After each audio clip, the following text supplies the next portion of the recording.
Hora da entrevista do dia com Denise Campos de Toledo. E vamos falar agora sobre o controle da pandemia no estado de São Paulo, a flexibilização das atividades e vacinação. Eu converso com o Marco Vignoli, que é secretário estadual de Desenvolvimento Regional. Secretário, boa noite. Boa noite, Denise. Um prazer conversar com você, trazendo aqui informações do governo do estado de São Paulo. Bom, e vamos começar falando de vacinação, que é a grande ansiedade que nós temos aí da maior parte da população.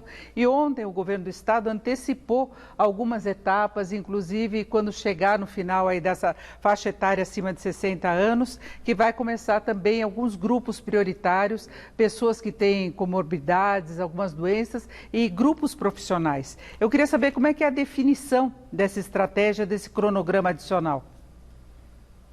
Bom, nós seguimos acelerando a vacinação aqui no estado de São Paulo e nós preconizamos aqui o esquema vacinal completo das pessoas como meta fundamental. Eu digo isso falando sobre a dose 1 e a dose 2, completando o ciclo de maior número de pessoas possível. Portanto, São Paulo hoje lidera o número absoluto de vacinas aplicadas e também o número de esquema vacinal completo. Nós temos, em resumo, o maior número de pessoas do Brasil, proporcionalmente, que já tomaram as 2 doses necessárias com a vacina do Butantan. Dentro disso, nós seguimos avançando com o público-alvo até 60 anos de idade. Nós vamos atingir isso até o dia 6 de maio, o que representa um público de mais de 3 milhões de pessoas nessas faixas etárias de 66 a 60 anos.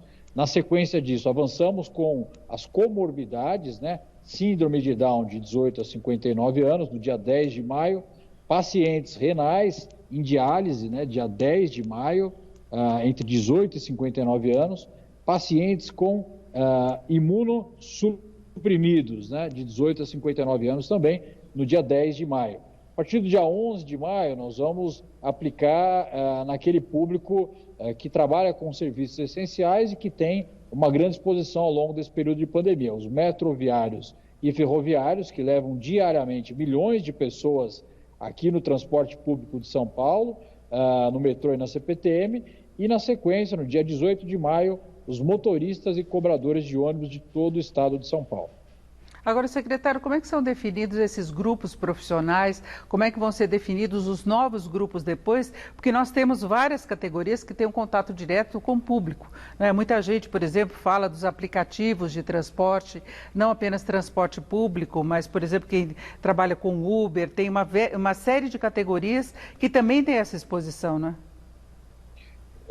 Justamente, nós estamos debruçados sobre esse público. Na sequência dos motoristas e cobradores de ônibus, nós estamos trabalhando para a inclusão no esquema vacinal dos mototaxistas, dos motoristas de táxis e também de aplicativos, Isso está programado aqui, nós estamos buscando a inclusão no calendário para a sequência disso. E daí nós vamos também seguir com o esquema vacinal para a população abaixo de 60 anos também. São Paulo ainda tem uma grande faixa populacional de 60 até 18 anos que deve ser vacinada ao longo desses próximos meses.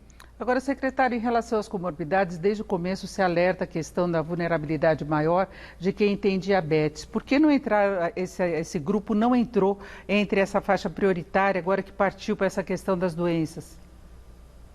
Bom, a nossa Secretaria de Saúde faz uma análise de quais são os grupos mais expostos e mais vulneráveis, Então, dentro disso, os primeiros que entram no esquema vacinal são esses, de síndrome de Down, os pacientes renais, que têm uma grande exposição e risco com a doença, e os transplantados, Esses que estão sendo os 3 primeiros grupos a entrar. Outros virão e a Secretaria de Saúde vem observando quais devem ter a prioridade nessa colocação. Agora, em relação à disponibilidade de vacinas, ao anunciar esse novo cronograma, já houve o alerta de que ele depende do fluxo de vacinas, Já houve problemas e atraso do fornecimento de insumos em algumas ocasiões. E eu queria saber se o governo do estado de São Paulo conta apenas com a Coronavac. Bom, o governo do estado de São Paulo tem produzido 8 em cada 10 vacinas do Brasil, através do Instituto Butantan, e nós estamos a cada momento buscando a superação dessa produção. Mas é fundamental que hajam mais vacinas. Nós teremos a Butanvac, ela está aí nessa fase de estudos, e nós entendemos que no segundo semestre já deve estar disponível para a população, e em setembro a nova fábrica do Butantan, também ampliando a produção da Coronavac, da vacina do Butantan aqui para o Brasil. No paralelo a isso, nós temos aplicado aqui em São Paulo a AstraZeneca em um número diminuto dentro do total e cobrando o Ministério da Saúde para que possa cumprir os calendários estabelecidos e buscar mais vacinas para aplicar e imunizar a população aqui do estado de São Paulo. O governador João Dória anunciou a compra de mais 30 milhões de vacinas da Coronavac para o estado de São Paulo. Nós tivemos aí já entregue até esse momento 45 milhões de doses da Coronavac, do contrato de 100 milhões com o Plano Nacional de Imunização, e estamos buscando a todo momento tanto acelerar essa produção quanto trazer mais vacinas para São Paulo. Agora, secretário, houve um contrato inicial com o governo federal em que toda a produção teria que ir para o Ministério para depois ser redistribuído para os estados, proporcionalmente ao tamanho da população. Vencida essa primeira etapa de contrato, São Paulo pode ficar como um lote maior? Sim, o contrato é de 100 milhões de doses. Nós já entregamos até agora essas 45 milhões. Pretendemos chegar até agosto, setembro, mais tardar, com a conclusão do contrato. E, no paralelo a isso, a aquisição dessas vacinas da Coronavac, que vai também acelerar a imunização aqui para o estado de São Paulo. Agora, qual que é o plano de São Paulo para concluir a vacinação da população adulta? Bom, nós acreditamos que até outubro, novembro, nós devemos ter essa conclusão, né? Se a gente calcular esse mês de maio, a gente chegando até 60 anos de idade, e daí atacando as comorbidades e outros profissionais como os metroviários e motoristas e cobradores, nós teremos no mês de junho um avanço nas faixas etárias, mês de julho também, agosto, setembro, outubro, para poder chegar em novembro concluindo a vacinação dos adultos aqui no nosso estado. Agora, secretário, em relação à flexibilização de atividade, isso está relacionado ao controle da pandemia. Nós tivemos uma fase de transição, estamos numa fase de transição agora, com flexibilizações maiores previstas a partir do próximo final de semana.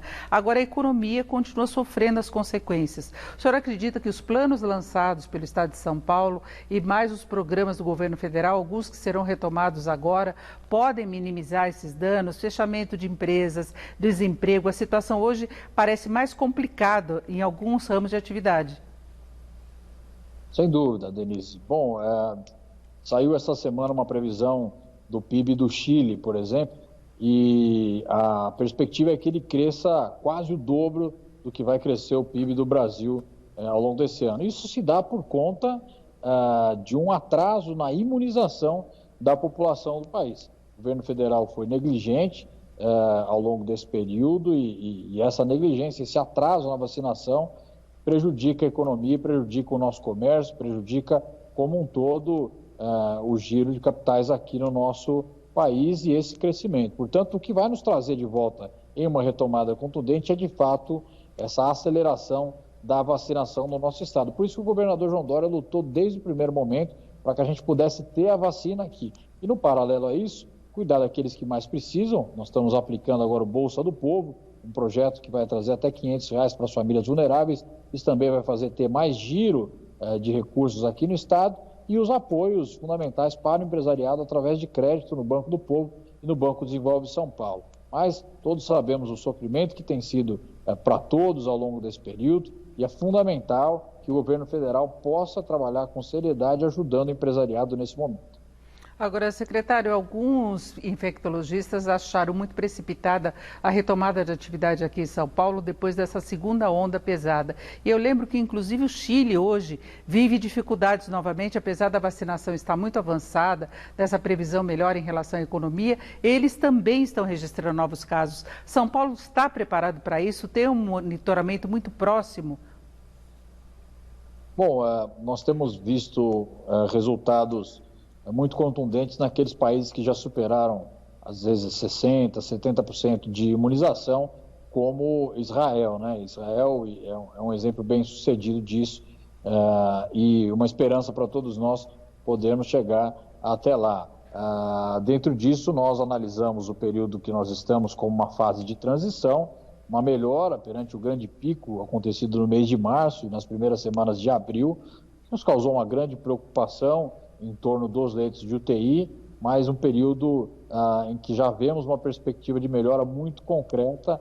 As taxas de ocupação de leitos que superavam 95% agora seguem algo próximo de 80%, e com índices decrescendo. É evidente que todos sabem que com o percentual de população imunizada no país, sempre pode aumentar esse contágio, esse número de internações e de óbitos. Portanto, a gente vai seguir de forma equilibrada, observando os indicadores. Discordo daqueles que colocaram como precipitada. Desde o dia 28/3 nós já temos uma queda nas internações e fizemos somente na última semana essa flexibilização de forma muito equilibrada, ainda com uma fase de transição, para que justamente não viesse para a fase de laranja de maior flexibilização de forma precipitada. Nós observamos os indicadores e tomamos as medidas de acordo com eles. Agora, mantido esse ritmo aí de redução do número de casos e de mortes e internações, São Paulo pode chegar à fase laranja novamente em maio?